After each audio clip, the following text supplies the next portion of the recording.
ನಾನು ನಾಗರಾಜ್ ಶೇಟ್ ಅಂತ ಈಗಲೇ ಉತ್ತರ ಕನ್ನಡ ಜಿಲ್ಲೆಯ ಕುಮಟಾ ತಾಲೂಕಿನಿಂದ ಮಾತಾಡ್ತಿರುವಂಥದ್ದು. ವಿಷಯ ಏನಂತ ಕೇಳಿದ್ರೆ, ನನಗೆ ಒಬ್ಬರು ಏನು ಮದುವೆ ಬ್ರೋಕರ್ ಬಂದು ಹೇಳಿದ್ರು, ಯಾಕೆ ತಮ್ಮ ನೀವು ಮದುವೆ ಅಲ್ಲಲ್ಲ, ಒಂದು ಮದುವೆ ನೆಂಟಿಸಿಕೆ ಆಗ್ತಿದೆ ಮಾಡಾಕ್ಲೇ ಏನಂತ ಕೇಳಿದ್ರು.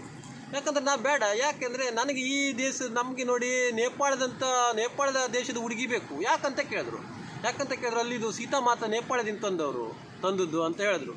ನೇಪಾಳದ ಹುಡುಗಿ ಸಿಗಲಿದ್ರು ಪರವಾಗಿಲ್ಲ, ಇಲ್ಲಾಂದ್ರೆ ಅಫ್ಘಾನಿಸ್ತಾನ ಹುಡುಗಿ ಬೇಕು ಅಂತ ಹೇಳಿದೆ ನಾನು ಅವರಿಗೆ. ಯಾಕೆ ಅಫ್ಘಾನಿಸ್ತಾನ ಹುಡುಗಿ ಬೇಕು ನಿನಗೆ?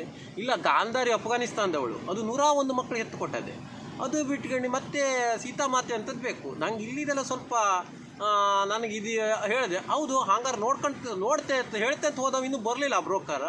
ನಂಗೆ ಕಾಂಡ್ರು ಅನ್ನೋ ಮಾತಾಡಿಸೋದಿಲ್ಲ, ಅದೇ ಅಂತ ಕೇಳಿ ನನಗೆ ಗೊತ್ತಿಲ್ಲ. ಯಾಕಂತ ಕೇಳಿದ್ರೆ ಅವ್ರಿಗೆ ಹೇಳಿದೆ ನಾನು, ಹಿಂಗೆ ಮದುವೆ ವಿಷಯದಲ್ಲಿ ಹಿಂಗೆ ವಿಷಯ ಇದೆ ಅಂತ. ಅಲ್ಲಿ ಮಾತಾಡಿದ್ರೆ ಶ್ರೀಲಂಕಾದ ಬೇಡ ಅಂತ ಹೇಳಿದೆ, ಯಾಕಂದ್ರೆ ಅಲ್ಲಿ ರಾಕ್ಷಸರಿದ್ದವರು ಊರು, ಅದೆಲ್ಲ ನಾ ಬೇಡ, ಇದು ನಮಗೆ ನೇಪಾಳದ ಹತ್ರ ಅಫ್ಘಾನಿಸ್ತಾನ ಇದ್ರೆ ಹೇಳಿ, ಅಂದರೆ ಗಾಂಧಾರಿ ಇದಿರೋದಲ್ಲ, ಆ ಒಂದು ನಿಟ್ಟಿನಲ್ಲಿ ಹೇಳ್ತಾ ಇದ್ದೀನಿ.